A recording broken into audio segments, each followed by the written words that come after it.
Boa noite, galera! E aí, tudo bem? É o seguinte, para você que não me conhece, meu nome é Lucas Lopes, eu sou fundador da Motivação Palestras, uma das maiores agências de palestrantes do Brasil, do país.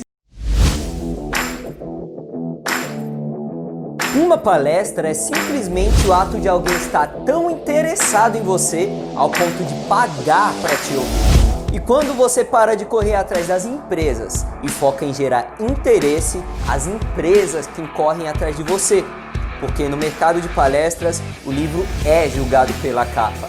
A sua capa está te vendendo ou te desvendendo? E eu também ajudo palestrantes a faturar 2 dígitos ou mais com palestras por mês, além de finalmente serem reconhecidos pela transformação que você gera nas pessoas. É isso mesmo. E hoje eu quero trocar uma ideia com você, eu quero falar com você sobre marca. Como um palestrante cria uma marca. Na verdade, antes de mais nada, eu quero perguntar para você, eu quero que você deixe nos comentários se você acredita que um palestrante é uma marca. E aí, você acredita que um palestrante é uma marca? O que você tem a dizer sobre isso? Bom, já antecipando aqui, antes mesmo de saber até o que você respondeu, eu vou te confirmar, sim, o palestrante é uma marca, cara. Você tem obrigação de saber disso. Você precisa ser uma marca e ser uma marca forte. Não adianta ter uma marca qualquer, uma marca mediana. Porque no mercado de palestras, se você tem uma marca mediana, você sempre vai correr atrás de clientes. Você que está aí no mercado de palestras, você que é palestrante, sabe mais do que ninguém o quanto é cansativo, né? O quanto é custoso correr atrás de clientes. Mas eu vou te falar uma coisa. Existe um mundo em outra dimensão para algumas pessoas, um mundo em outro planeta, em que clientes correm atrás de palestrantes. Dá para acreditar nisso? Clientes correndo atrás de palestrantes. Palestrantes que não conseguem atender todos os clientes que querem fechar palestras com ele. Palestrantes que têm fãs. Ele não tem clientes, ele tem fãs. Cara, você já se imaginou em um mundo em que você tem mais pedidos de palestras do que dias no seu calendário? Você já imaginou isso? Pô, você já imaginou não ter disponibilidade, não ter lugar mais para colocar palestras, sendo que tem um monte de gente querendo contratar suas palestras? Você já se imaginou as pessoas te defendendo nas redes sociais por serem seus fãs? Quando alguém fala mal de você, já pensou você postar um vídeo lá no seu Facebook ou no seu Instagram e alguém chegar algum hater lá, porque a gente sabe que sempre tem um hater lá pra falar besteira na internet. Chegar algum cara, falar mal de você e depois chover de comentários lá e defendendo você e falando bem sobre você. Cara, você já imaginou esse mundo? Esse mundo não é outro planeta, não é outra dimensão, esse mundo existe, esse fato está acontecendo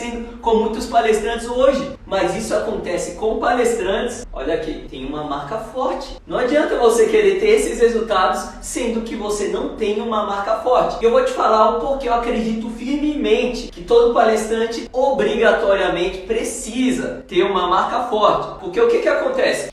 Você, como eu já disse, eu tenho uma agência de palestrantes e o meu cliente aqui na Motivação Palestras são médias e grandes empresas. E eu vou te falar uma coisa, essas empresas não contratam qualquer palestrante, para começar, antes de mais nada. E quando elas entram em contato com a gente, na maioria esmagadora das vezes, elas estão procurando um palestrante do nível do legado ou um palestrante do nível dos super-heróis. Esses dois caras. Por quê? Porque esses dois caras são os dois caras do método Nick que tem uma marca confirmada e validada no consciente da população, das pessoas e no mínimo no consciente das empresas. Lucas, o que é esse negócio de método Nick que você está falando? Eu nunca ouvi falar disso. Que negócio é esse de nível do legado, nível dos super-heróis? Eu nunca ouvi falar disso. Cara, calma. O nível do legado, o nível do super-herói faz parte do método Nick. Basicamente, tá, para resumir, o método Nick é um método que eu criei para fazer indicações para os meus clientes, depois de entender quais são os tipos de palestrantes que mais agradam eles. Entendeu? Para ficar mais fácil, método Nick é uma sigla para níveis de interesse dos clientes. Eu comecei a identificar que existiam alguns tipos de palestrantes que despertavam mais interesse dos meus clientes que outros tipos de palestrantes. E saca só, eles não eram necessariamente famosos. Eles não precisavam ser necessariamente famosos para despertar mais interesse. Sim, e eu classifiquei esses palestrantes, depois que eu vi que eles tinham características em comum, eu classifiquei esses palestrantes em 4 grupos. O nível do legado, que é o nível mais top, o nível dos super-heróis, que vem logo depois do legado, o nível do progresso e o nível dos desconhecidos. 4 grupos. Os 2 primeiros grupos, o nível do legado e o nível dos super-heróis, são palestrantes que já têm marca estabelecida, como eu disse, no subconsciente da população e no mínimo das empresas, das corporações. Os 2 palestrantes do nível de baixo, da base, né, porque o método Nick ele tem uma forma de pirâmide que representa a quantidade de palestrante em cada nível, tá? Em cada um dos 4 níveis. Os 2 palestrantes da base, eles ainda não têm uma marca estabelecida na mente dos clientes e das pessoas. Porém, olha que interessante. Os palestrantes do nível do desconhecido, que são os palestrantes da base, eles nem fazem ideia desse negócio de marca. E quando fazem ideia dessa questão de marca, que todo palestrante sim precisa ter uma marca, ele não sabe exatamente o que fazer para fortalecer a marca dele. Então, cara, você tem sorte, porque hoje eu vou te falar o que você precisa fazer. Hoje você vai ter pelo menos um norte, tá? Não dá para eu te falar aqui nessa live, mesmo se a gente fizer 3 horas de live, não dá para eu falar tudo o que você precisa fazer para despertar a sua marca, para dar tração, para tirar a sua marca da inércia, sabe? O conteúdo é poderoso hoje, tá até tremendo a terra. Calma, peraí. Então, voltando aqui, esses palestrantes do nível do desconhecido, eles não entendem que eles precisam ter uma marca forte. E quando eles entendem, eles não sabem o que fazer para dar tração, fazer a marca deles pegar força no mercado, sabe? A marca deles muitas vezes está na inércia parada, eles não sabem colocar uma força motriz para aquele negócio começar a se mexer e ele começar a ganhar reputação no mercado de palestras. Mas, e aqui que o negócio começa a ficar interessante, os palestrantes do nível do progresso, que são os palestrantes que estão acima dos palestrantes do nível desconhecido e abaixo dos palestrantes do nível dos super-heróis, esses caras sim, esses caras trabalham a carreira deles de uma forma estratégica. Esses caras, adivinha, eles focam no que está dentro do controle deles. Eu vou te falar uma coisa, se de repente, amanhã, acontecer alguma coisa, um vídeo que você postou nas redes sociais for viralizado, cara, se prepara, porque você vai começar a ser chamado loucamente para entrevistas, você vai começar a ser chamado para fazer palestras nas empresas, você vai começar a ser chamado para ser garoto propaganda de algumas marcas, você vai bombar de uma forma monstruosa. E a gente tem exemplos de palestrantes que aconteceram isso com eles. O Rick Chester é um exemplo. O vídeo dele viralizou e esse cara que alguns meses atrás estava vendendo água em Copacabana, hoje ele é um dos palestrantes mais contratados do Brasil. Por quê? Por causa da velocidade e da força da mídia, da internet. Mas, mais incrível que pareça, tem muitos palestrantes. E esses palestrantes são, a maioria, os palestrantes do nível dos desconhecidos, que eles querem esse efeito da mídia. Só que eu vou te contar, a mídia está fora do seu controle. Os palestrantes do nível do progresso, eles sabem disso. E eles não focam na mídia. Eles usam a mídia como consequência do trabalho e das estratégias que eles estão executando naquele momento. Por isso, eu sempre digo que mais cedo ou mais tarde, inevitavelmente, os palestrantes do nível do progresso tendem a se transformar em palestrantes do nível dos super-heróis.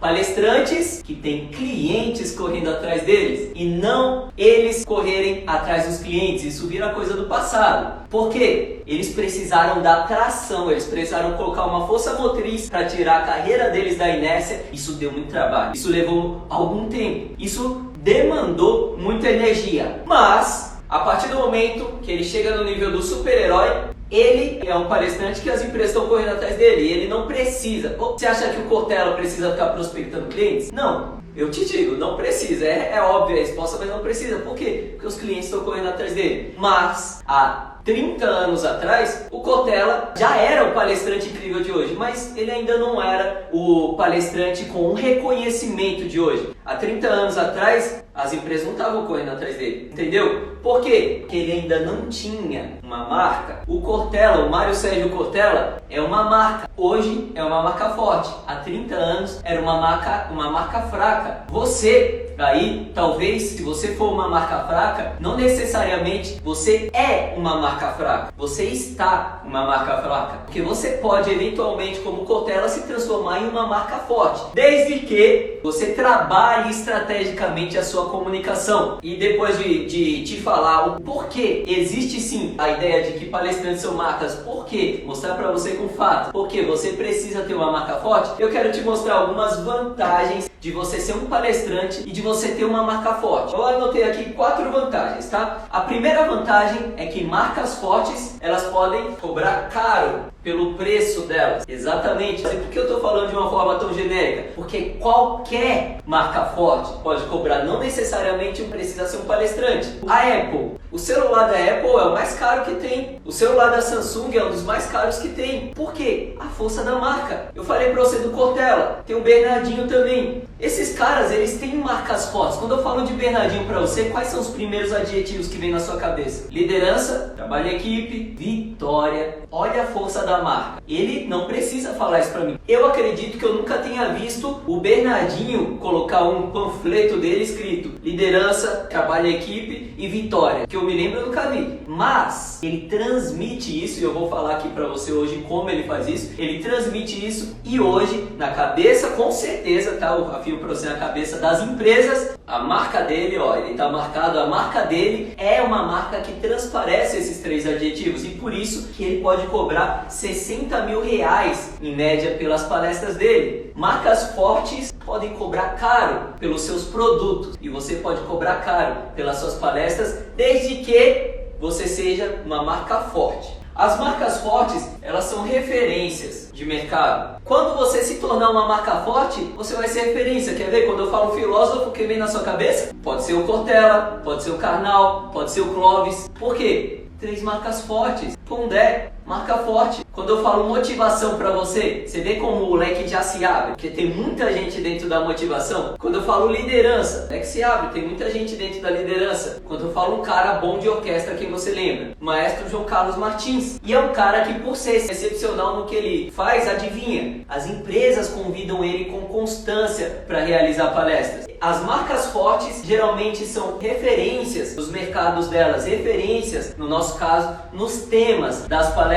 Então, a partir do momento que você se torna uma marca forte, você se torna referência e pode ser dentro da sua cidade, pode ser dentro do seu estado, pode ser dentro do seu país, dependendo da força da sua marca. As marcas fortes, elas têm, como eu disse, elas têm fãs que defendem elas. Eu aposto que se você colocar aí no Google agora e colocar tatuagem Apple, você vai achar um monte de pessoas que tatuaram a marca da Apple nelas. Olha que louco! Tatuar uma marca de um celular. Lucas, mas aqui você já tá exagerando, né? Você acha que alguém vai me tatuar lá na pele deles? Meu, quantas pessoas, quantos palmeirenses, eu não sei aí qual time que você torce, mas quantos palmeirenses tatuaram o Evaí? O Evaí, um dos grandes jogadores, o Edmundo. Pega aí um cara histórico no seu time de futebol. Se você gosta de futebol, pega aí um cara histórico no seu time de futebol, que eu tenho certeza que você vai lembrar de já ter visto em algum lugar uma tatuagem, alguém que tatuou a cara dele no corpo dele. Não precisa nem ser no futebol. A Beyoncé, uma das maiores cantoras do mundo. As pessoas tatuam a Beyoncé na pele delas. Olha o poder dos fãs. Olha o poder dos fãs. Beleza, Lucas, mas o logo da Apple é bonitinho. Cara, procura aí então o Samsung. Samsung não tem um logo customizado igual da Apple, uma maçã mordida. É simplesmente um nome com um negócio oval lá ao redor do nome da Samsung. Não tem nada estilizado. E mesmo assim, tem pessoas que tatuam a marca da Samsung. E eles brigam, cara, eles brigam. A Natália tem Samsung e eu tenho iPhone. E quando eu falo da Samsung, ela fica aí falando mal. Eu acabei de falar da Samsung e ela tava aí balançando a cabeça. Porque eu falei que a marca, o logo da Samsung é menos bonito do que o da Apple. Então você vê, nem quando nós somos fãs fortes, mesmo quando nós não somos fãs fortes, a gente também meio que quer comprar uma briguinha. E quando a gente fala em defender a marca, quando a gente fala em fãs, de novo eu trago o futebol. As torcidas organizadas, que infelizmente tem até briga entre elas. Mas ali dentro do campo a gente vê a festa, a gente vê que bonito aquilo. São os fãs. Marcas fortes tem como vantagem ter fãs. E aí eu te falo aí para você entrar, trazendo o exemplo do nosso mercado, né? Entra aí no Facebook do Cortella, pega o último vídeo dele e olha os comentários. Várias pessoas falando, maravilhoso, sou seu fã. Olha o comentário. Meu sonho um dia é assistir a sua palestra. Cara, olha o que as pessoas comentam nos vídeos do Cortella. Você já se imaginou postar um vídeo e alguém no comentário escrever isso? Meu sonho um dia é assistir a sua palestra. Isso é forte. Isso é forte pra caramba. E as marcas fortes, elas, eu esqueci essa palavra que eu ia escrever aqui, mas o que eu quis dizer é que as marcas fortes, elas são lembradas em momentos de dificuldade. Então, sei lá o que eu ia escrever aqui, mas a grande lição é essa. Em momentos de dificuldade, em momentos de crise, as marcas fortes são as marcas mais confiáveis, as marcas que as pessoas lembram, as marcas que as pessoas vão atrás, mesmo o preço alto, porque elas são referências de mercado. Além dos fãs que ela já tem, as pessoas indecisas sobre qual marca comprar, elas tendem a comprar uma marca que já é estabelecida, já é forte. E de novo, eu sei que você quer saber o exemplo. Então tá, vamos lá. Lembra de quando a sua mãe ia lá no mercado comprar sabão em pó, por exemplo? Um monte de sabão em pó. Qual sabão em pó ela escolhia? Ela escolhia o sabão em pó que tinha a marca mais forte, mais presente na mente dela. E às vezes, esse sabão em pó estava até um pouquinho mais caro do que o outro, que ela sabe que é praticamente igual, mas ela escolhe pela marca, até mesmo em momentos de dificuldade. Que momento a gente está vivendo hoje? Um momento de crise, um momento de dificuldade. E aí eu vou te falar, você acha que o Cortella, agora no momento de crise, nesse momento que a gente está vivendo hoje de palestras online, você acha que ele está prospectando clientes? Poxa, momento de crise, a gente tem que prospectar. Você acha que o Cortella está prospectando clientes? Eu vou deixar agora um exemplo mais real. Você acha que a equipe do Cortella está prospectando clientes? Definitivamente não! Porque ele tem muitos clientes correndo atrás dele. Não, definitivamente não. O Ricardo Amorim, o Cortella, o Bernardinho, esses caras eles não precisam correr atrás de clientes nem em momento de crise. Eles estão com a agenda lotada para fazer palestras online. Gente, tá fazendo sentido isso para vocês? Deixa aí nos comentários se tá fazendo sentido. Essas são as vantagens de você ter uma marca forte, galera. E aí você me pergunta o seguinte: beleza, Lucas, cara, você já me convenceu. Eu preciso ter uma marca forte. Na verdade, eu já sabia disso, mas, cara, me fala como fazer esse negócio aí. Como é que eu faço para ter uma marca forte? Você já me convenceu, eu já sabia. Agora, com esses exemplos e esses pontos aí que você colocou, tá mais forte ainda. Eu quero ter uma marca forte agora. Me deixou mais ansioso para ter a marca forte. Como é que eu faço isso? Para isso que estamos aqui. Antes de te falar como fazer isso, eu quero te contar uma história. Eu quero te contar o case das Havaianas. Você já conhece o case da marca Havaianas? Com certeza você conhece a marca Havaianas e possivelmente você tem uma sandália Havaianas. E eu não sei como você gosta de chamar, se é sandália, se é chinelo. Eu sempre chamei a vida inteira chinelo, mas eu vou falar sandália hoje aqui porque eu acho que é assim que eles comunicam o produto deles. As sandálias Havaianas. Então eu vou te contar um pedacinho da história das Havaianas e eu prometo que isso vai se conectar com o jeito que você precisa montar a sua marca, como você cria uma marca forte, tá? E aqui, cara, esse case é surpreendente, porque aqui a gente tem erro e acerto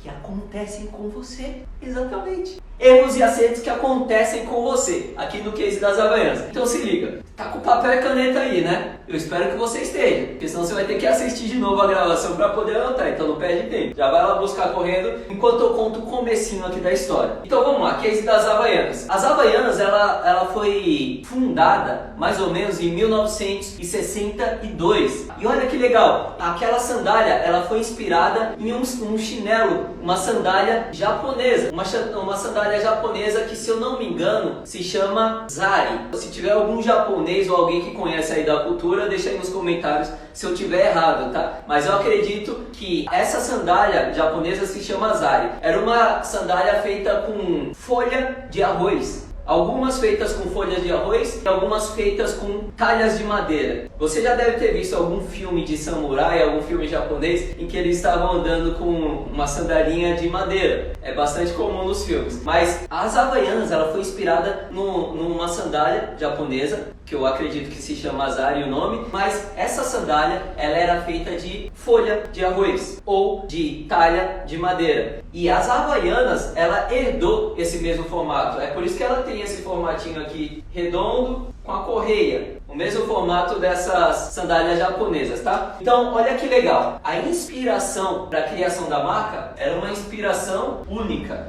Eles se inspiraram em um modelo único, um modelo super interessante, realmente era uma inspiração. E o que acontece? Quando eles fundaram a marca e começaram a produzir as sandálias, eles venderam por um preço baixo. E naquela época, por conta do preço, eles começaram a vender aquilo de uma forma massiva. Eles começaram a vender muitas sandálias. Aquelas sandálias viraram um sucesso. E eles começaram a produzir mais de 15 mil sandálias por ano. Só que, qual é o problema quando a gente tem um produto que é barato para produzir, é barato para vender e muita gente quer? Alguém se arrisca a chutar aí nos comentários qual é o grande problema? Dica, tem nada a ver com lucro. Estavam lucrando muito porque estavam vendendo muito. O problema é que a concorrência chega. As pessoas começam a ver que aquilo está dando certo. A concorrência chega e a barreira de entrada para poder começar a produzir sandálias igual a das Havaianas era muito baixa. Era um pedacinho ali, uma tira de madeira, com um par de correias, né, coloca no pé, foi embora. Então as Havaianas no começo lá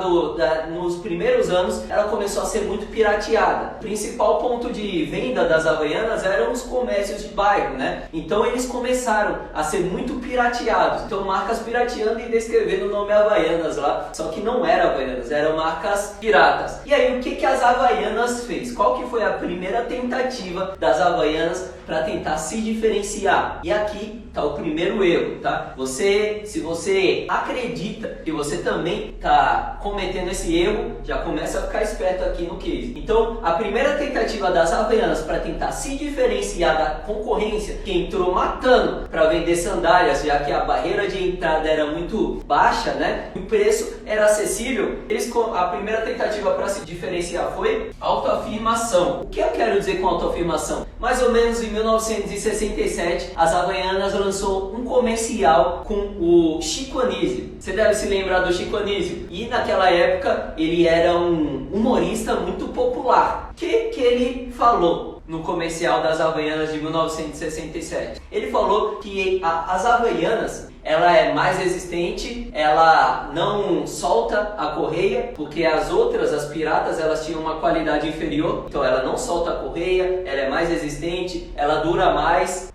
Autoafirmação. Você acredita? E aí surgiu aquele logo, né? Aquele slogan, As Autênticas. Não sei se você lembra, não sei se você era daquela época, mas foi daí que surgiu esse slogan, As Autênticas, por causa da concorrência e por causa da pirataria, tá? Mas o grande problema é que essa primeira tentativa de diferenciação foi em cima da autoafirmação. Então vamos recapitular. Lançaram um produto com uma origem, uma inspiração única, sandálias japonesas, um produto barato, produto teoricamente fácil de se produzir. A concorrência chegou matando, porque viu a oportunidade, já estava provado que aquilo vendia. A concorrência chegou matando, pirataria entrou matando. Eles tentaram se diferenciar por meio de um comercial, uma coisa popular naquela época, e uma autoafirmação, falando de si mesmo. O que vocês acham? Vocês acham que eles conseguiram se diferenciar? Você acha que eles conseguiram acabar com o problema da pirataria? Acabar com o problema da concorrência? Definitivamente não, eles não conseguiram. Sim, é inevitável, eles estavam na mídia, então sim, eles eram os mais lembrados. Mas na hora de chegar ali e comprar, de fato, os caras, eles acabavam comprando da marca pirata, que era a marca mais barata. E eu vou te confessar, quando eu era criança, era esse chinelo que meu pai comprava pra mim. O logo era das Havaianas, mas o saquinho que vinha lá não era das Havaianas. Possivelmente era um chinelo pirata também, e ele comprava no bar bar da vila. Então dá uma olhada. Quando eu era criança, mais ou menos aí nos anos 2000, meu pai comprava sandálias da Havaiana que já era pirata. E a gente está falando aqui de 1967. Então não, definitivamente, a autoafirmação não foi eficiente o suficiente para conseguir destacar, diferenciar a marca dos outros. E aí olha que interessante, alguns anos depois, as Havaianas, quando foi lançada, ela tinha um único modelo. Era uma Havaianas branca com a sola e a borda azul e as correias também. Se você se lembra desse modelo das Havaianas, deixa aí também, porque quando eu era criança ainda tinha esse modelo. Sola e borda da sandália azul, correia azul. Olha que maluco, olha o que as pessoas começaram a fazer. Elas começaram a tirar a correia do chinelo, virar o chinelo ao avesso e colocar as correias. Por quê? O que elas queriam com isso? Elas queriam ter um chinelo diferente das outras pessoas, dos amigos dela. Olha que louco isso. A partir do momento que eles começaram a perceber a demanda do mercado e olhar o produto dele pelos olhos do cliente, em vez de pela afirmação, o negócio começou a mudar. Então dá uma olhada. Quando eles perceberam que muita gente estava virando o chinelo ao avesso e aí colocando a correia simplesmente para ter um chinelo diferente, as Havaianas começaram a lançar sandálias, chinelos de cores diferentes. Antigamente só tinha o branco com as bordas azuis, e eles começaram a lançar cores diferentes. Lançou o amarelo, lançou o todo azul, lançou o vermelho, lançou o preto. Então começou a partir daí a entrar a diferenciação. A partir daqui eles começaram a se diferenciar da concorrência. Eles começaram a se destacar de certa forma da pirataria, porque eu acabei de falar, nos anos 2000, meu pai ainda comprava chinelo pirata das Havaianas no bar lá da vila. Mas eles começaram a ganhar destaque da concorrência a partir daqui. Então olha, agora trazendo para o nosso caso, o poder da marca. Você, quando faz a sua promoção de autoafirmação, aquilo tende a não funcionar tanto. Quando você olha para o que os clientes querem, para o que o mercado quer, começa a incluir isso no seu produto, como as Havaianas fez. Eles viram que o mercado estava pedindo por novidade nas cores e lançaram, e aquilo foi um sucesso. E eles venderam muito mais Havaianas depois daquilo. É engraçado uma coisa, eu até escrevi aqui, quando você vê, você não consegue mais desver. Quando alguma coisa dá certo e você vê aquilo que deu certo, você não consegue mais desver. E eles não conseguiram mais fazer essas tentativas de autoafirmação. Sabe por quê? Porque depois disso, depois deles verem, eles começaram a fazer marketing de verdade. Eles começaram a lançar coisas usando o olhar do cliente. Então as Havaianas ali mais ou menos nos anos 70 começou a perceber que a marca naquela época era vista como um chinelo de pobre. Era assim que ela era chamada, chinelo de pobre naquela época. Por quê? Porque as pessoas de baixa renda que consumiam muitas Havaianas. Eu acabei de falar, os bares as sandálias eram vendidas nos bares das vilas. Então a marca estava sendo rotulada como produto de pobre. E isso não era interessante para eles. Qual foi a estratégia que eles usaram para poder se desvincular desse slogan que eles não queriam ter, marca de pobre? Eles usaram a autoafirmação ou eles usaram os olhos do cliente? Eles usaram com certeza os olhos do cliente. E eles começaram a fazer modelos diferentes de Havaianas. Então o que aconteceu foi que eles começaram a lançar um modelo que tinha uma espécie de salto no calcanhar. E eles venderam esse modelo por um preço muito mais caro, em apenas lugares específicos. Eles não vendiam nos bares da vila isso. E foi a partir daí que começou a surgir o slogan, todo mundo usa. Esse daí você já deve ter ouvido, né? Havaianas, Havaianas, todo mundo usa. Então esse slogan é o mais recente. O todo mundo usa, e a partir desse momento que eles começaram a produzir produtos para classes mais altas, produtos mais caros,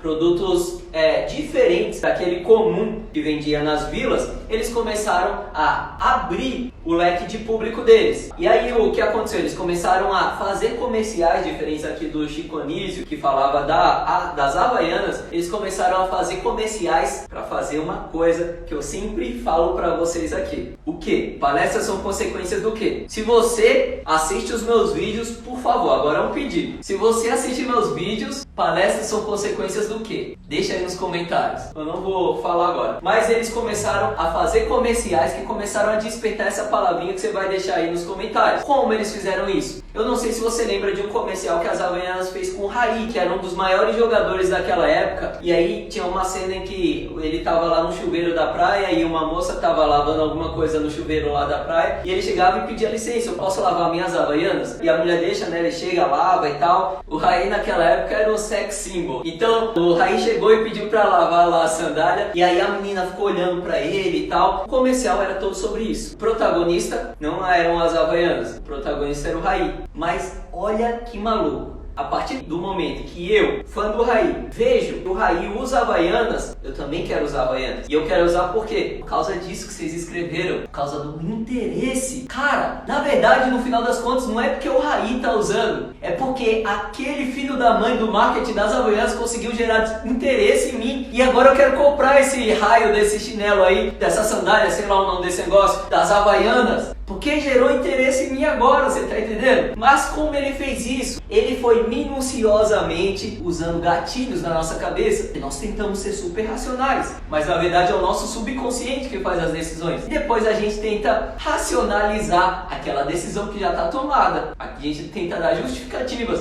para aquela decisão que já está tomada. Você vai lá no shopping e você sabe que você não pode gastar, mas você já vai sabendo lá no fundo que você vai comprar alguma coisa. E depois quando você compra, você fala, eu mereço. Eu trabalho pra caramba, eu posso comprar essa coisinha aqui pra mim. A decisão já está tomada pelo seu subconsciente. E o marketing, os marqueteiros, eles sabem disso. Eu sou formado em propaganda e marketing, se você não sabe. Os marqueteiros sabem disso. O que eles fazem? Eles induzem. Então o Raí é um cara muito admirado pela massa. Eu vou ligar minha marca ao Raí e eu não preciso nem falar da minha marca. Se você já viu algum comercial da Dove, você sabe que é exatamente assim. Eles não falam de sabonete, eles não falam de hidratante. Eles falam da beleza natural. Comerciais deles são ganhadores de prêmios, que eles lutam por uma causa. E as pessoas se interessam pelos produtos porque aquele produto desperta interesse, desperta a atenção dela de alguma forma. Seja pela causa em comum, seja pelo garoto propaganda, que é um ídolo meu, sejam por vários outros motivos. Mas no caso das Havaianas, que é o nosso case de hoje, eles usaram a imagem do Raí. Eles usaram a imagem naquela época de top models. Então se você jogar no YouTube, você vai ver alguns comerciais das Havaianas com top models. E a Top tá usando a sandália das Havaianas, tá presenteando uma amiga dela, top model, com uma sandália das Havaianas. E ela não tá focando no produto, ela não tá falando, olha a autoafirmação. Ela não tá falando, olha amiga, top model, eu trouxe essa sandália pra você e eu quero te dar isso de presente porque as correias não soltam, porque elas são super resistentes. Nada a ver. Ela fala, eu lembrei de você e eu quero te entregar esse presente aqui. E o presente é uma sandália Havaianas. Como é uma top model presenteando a outra top model, qual é a impressão que isso causa na minha cabeça? Olha aí os gatilhos dos marqueteiros. Esse é um produto de alto padrão. Então quais são as impressões que a sua marca, seus vídeos, a sua comunicação, os seus anúncios que você faz aí das suas palestras, qual a impressão que está gerando nos seus clientes? Você está pensando nos seus clientes?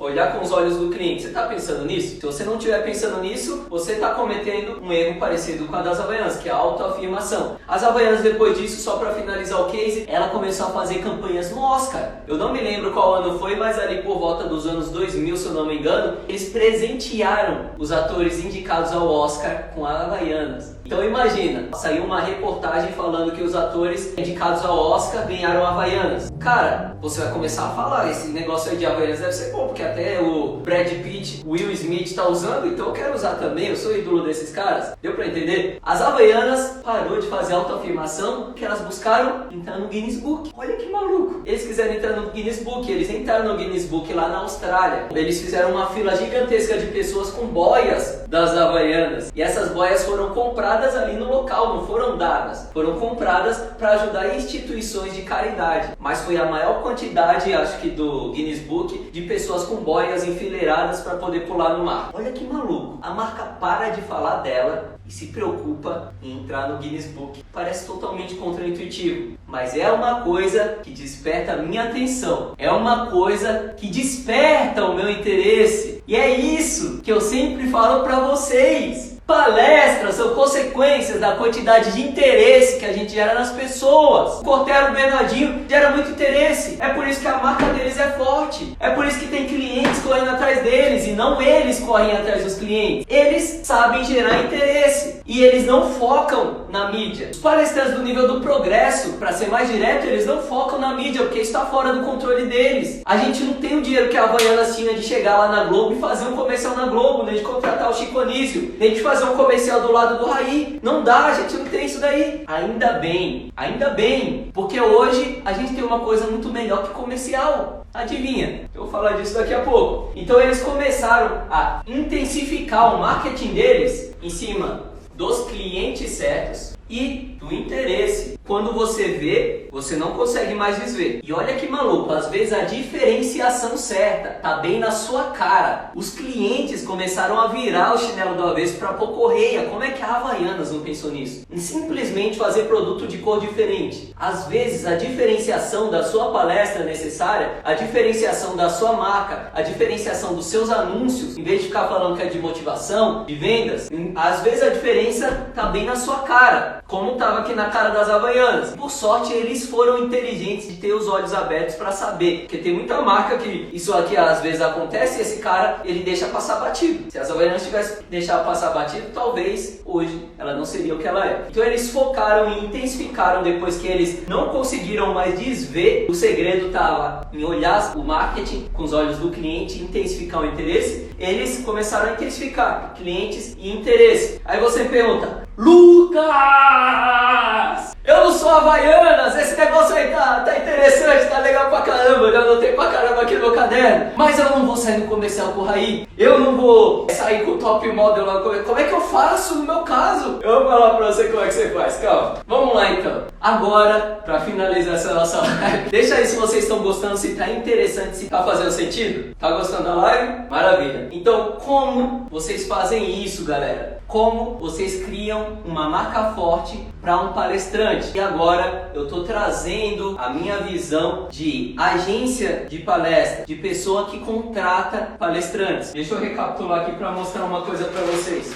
Muitos palestrantes têm inspirações únicas. Talvez você se tornou um palestrante porque uma coisa mágica aconteceu com você. Porque alguém falou: cara, esse é seu dom, faça isso. Você precisa dar palestras. Olha que maluco, olha que forte. Eu fico até arrepiado com isso. Às vezes alguém chegou e falou: você mudou minha vida com isso que você acabou de falar. Olha que forte isso. Às vezes, uma inspiração única te faz começar a dar palestras e te faz montar a sua primeira palestra. Mas quais são as únicas peças que a gente, leigos, que nós sabemos mexer quando a gente começa a empreender? Porque você é um empreendedor, palestrante, você é um empreendedor. Qual é a primeira peça? Preço, o mais óbvio. Até eu que fiz propaganda e marketing no começo da Motive, o meu foco, além de ter as minhas diferenciações, além disso, eu coloquei preço. E eu acreditava que se a minha comissão como agência de palestrantes fosse a menor do mercado, eu ia vender muito. Adivinha? Ó, não foi não. Não tem nada a ver com preço. Então, a gente acredita que é com preço e quando começa a acontecer as primeiras dificuldades, quando começa a entrar muita concorrência, porque o mercado de motivação tem pouco palestrante ou muito? Tem muito, né? Então, quando começa a entrar concorrência de uma forma massiva, o que a gente começa a fazer? Autoafirmar. Então, a gente vai lá no Google AdWords e coloca: o melhor palestrante de vendas, palestra de vendas sensacional, palestra de vendas. O que é isso? Autoafirmação. Eu falei que o case das Havaianas tem erros e acertos pra gente, pra nossa vida. Autoafirmação. Quando, na verdade, a gente deveria olhar o mercado aos olhos do cliente. A gente deveria criar palestras e métodos. Veja bem, mais uma dica para você, criar métodos. E métodos interessantes que destacam no mercado. E cara, como a sandália azul das Havaianas, às vezes o método certo tá bem na sua cara, tá? Às vezes tá bem na sua cara. Então, eu entendo que é difícil, é mais fácil olhar os outros e dar exemplos e ajudar as outras pessoas do que para nós mesmos. Mas é importante a gente olhar e insistir, insistir, insistir. E uma frase que eu adoro, que um mentor meu falou, é que a água que a gente bebe sai no nosso suor. Eu vou repetir. A água que a gente bebe sai no nosso suor. O que eu quero dizer com isso? O conteúdo que você consome, as pessoas que você anda, acabam influenciando suas ideias. Então, se você não consumir conteúdo que te ajude a olhar o mercado com os olhos do cliente, se você não anda com pessoas que te ajudem a fazer isso, palestrante é um bicho muito egocêntrico. E eu posso falar isso porque eu tenho contato com eles todo dia. E tem alguns que são difíceis. Então o palestrante é um bicho egocêntrico, que às vezes o palestrante ele não quer se misturar com outro palestrante que também fala sobre o mesmo tema dele. Mas a abundância, galera, eu sempre prego isso nas nossas lives, a abundância. O mercado está precisando de um monte de motivacional. Se aquele cara for bom e se destacar, ótimo. Ele vai abrir oportunidades para outros palestrantes motivacionais falar de assuntos paralelos àquele, ou talvez parecidos, mas com outra metodologia, tá bom? Então, abundância. Se cerque, tome águas que vão sair do seu suor e sejam proveitosas, tá? Então, aqui, outra lição das Havaianas. Cara, quando você fizer isso a primeira vez, você vai ver que as outras vezes vai ficar automático. Porque quando você vê, não dá mais para desver. Quando você começar a intensificar o seu marketing em clientes e em gerar interesse, você não vai conseguir repetir o mesmo erro. Um outro mentor meu falou uma outra coisa muito interessante também. Quando você supera um medo, quando você supera uma dificuldade, seja na sua vida ou na sua carreira, aquele medo e aquela dificuldade pode até te bater de novo, mas nunca vai te impactar da mesma forma. Nunca mais vai te impactar da mesma forma. Então não se preocupa, porque você vai ter dificuldades, vira e mexe de novo, mesmo vendo e não conseguindo mais ver, você ainda vai ter dificuldades no mercado. Mas essas dificuldades nunca mais vão te travar tanto quando te travava lá no começo. Então como fazer? Simples. Volte o seu marketing, o marketing da sua marca, para clientes ideais, não qualquer cliente. Volte a sua comunicação, o seu marketing para clientes ideais e para fatores geradores de interesse. Nos nossos vídeos, a gente fala muito de fatores geradores de interesse. Então, nesse finalzinho aqui, eu quero focar nos seus clientes ideais, tá bom? Então, nós temos 3 tipos de clientes no mercado. Para finalizar aqui a nossa aula, eu quero te passar essa grande lição. Nós temos 3 tipos de clientes no mercado. Não são aqueles 7 tipos de contratores de palestra que eu já gravei vídeo, não tem nada a ver. São outros 7 tipos de clientes e você vai perceber isso. O primeiro tipo é o cliente que ele procrastina. Então não sei se já aconteceu com você de ter um contato com o cliente, de ter uma ligação, uma conexão com ele, mas passou um ano, 6 meses depois você teve aquele contato com ele, ele contratou um palestrante e adivinha, não foi você. Foi um outro palestrante que ele contratou. E no final das contas ele não fez isso porque não lembrou de você. 6 meses depois, quando ele precisou contratar o palestrante, por mais conexão que você teve naquela época, ele não lembrou de você. Os clientes que procrastinam, eles até precisam contratar um palestrante, mas eles não precisam naquela hora. E ele tende a deixar a contratação para mais próxima do evento. Então nós temos esse primeiro tipo de cliente. Nós temos o segundo tipo de cliente, que é o tipo de cliente mais comum e é o cliente que você provavelmente está correndo atrás, tá? É o cliente mais problemático. Sabe quem é? Esse é o cliente gurilão. Eu não sei se você sabe quem é o cliente gurilão. Antes de explicar o que é o cliente gurilão, eu quero te fazer uma pergunta. Essa pergunta vai ser interessante. Me diz uma coisa, você sabe como que se faz sexo com gorila? Você sabe? Adivinha? A resposta é, do jeito que ele quiser. Você não escolhe como faz. O gorila, ele vai fazer sexo do jeito que ele quiser. O cliente gurilão é esse cliente. É o cliente que ele chega em você e te pressiona, ele quer a palestra daquele preço, e se não for daquele preço, ele vai fechar com outro palestrante. É o cliente que ele chega e ele quer desconto. E se não der desconto, por mais que ele possa pagar, se não der desconto, ele não vai te contratar. É o cliente que ele atrasa pagamento. Ele fala o seguinte, na verdade, às vezes ele nem fala, ele nem se preocupa. E quando você liga delicadamente para cobrar, para não estragar a relação com o cliente, ele te dá uma desculpa que o negócio atrasou, deu algum problema e ele vai fazer o pagamento daqui a tanto tempo. O cliente gurilão é o cliente que te trata do jeito que ele quer. Mas sabe por que esse cliente é o cliente que a maioria dos palestrantes e a maioria das empresas eles focam? Porque ele é o cliente mais fácil. Ele é o cliente que está precisando do serviço. E no mercado de commodity, como infelizmente é o nosso mercado de palestras, esses clientes eles têm muitas opções. opções. E se eles têm muitas opções, eles estão com o poder na mão. O cliente que você deve focar é o cliente que ainda não sabe que ele precisa de um palestrante. E adivinha como você consegue capturar esse cara aqui? Você consegue capturar ele num jogo de interesse e relacionamento. Seus trabalhos, a sua comunicação na internet, e aqui é exatamente o que os palestrantes do nível do progresso fazem, trabalham no que estão dentro do controle deles. Eles comunicam na internet o que está dentro do controle deles. Eles colocam vídeos, eles modificam de uma forma super atraente que chama a atenção a comunicação visual deles, as fotos deles nas redes sociais, no Media Kit, no site deles. Deu pra entender? Por quê? Porque eles querem impactar esse cara aqui. Esse cara ele nem sabe que ele precisa de um palestrante, mas ele viu uma mensagem tão interessante que tocou tanto ele de um cara que eventualmente quando ele precisar de um palestrante, ele vai lembrar desse cara aqui. E ó, eu dei um exemplo pra você aqui, um contato que você fez 6 meses depois o cara esqueceu. Mas esse cara aqui ele fez um contato. O palestrante do nível do progresso ele não faz um contato para ele, tá sempre postando vídeos diariamente, cuidando da comunicação dele diariamente. O cliente que você deve focar não é o procrastinador, muito menos o gurilão. O gurilão se atende para sobreviver, mas os palestrantes do método Nick, do nível do progresso, do nível dos super-heróis, do nível do legado, eles não dependem de gurilão. Os palestrantes super-herói legado, definitivamente eles nem se envolvem com o gurilão. Eu já ouvi, é frequente os palestrantes falarem isso, tá? É esse preço e não tem negociação. Se quiser é assim. Olha o poder do palestrante tem na mão, não o cliente. O gurilão no caso é o palestrante. E aí, você que tá me assistindo aí, tá afim de um dia ser o gurilão da parada? Você quer um dia ser o gurilão do seu tema de palestras? Tá dentro do seu controle, tá dentro do seu controle, você precisa ser estratégico. Tá bom? Galera, nossa live tá acabando e essa era a lição que eu tinha dado para dar para vocês. Espero que vocês tenham gostado e eu quero pedir um carinho de vocês. Se vocês tiraram algum insight verdadeiramente, tá? Não precisa fazer isso daí por amizade, não. Se vocês tiraram verdadeiramente algum insight, coloca lá nos stories de vocês e me marca. Marca o @ Fica a Dica Palestrante que eu quero repostar lá pra galera que não assistiu ver o quanto isso daqui gerou valor, tá bom? Obrigado, galera, por assistir aí, por estar aqui junto comigo. Valeu, galera, boa noite, até a próxima.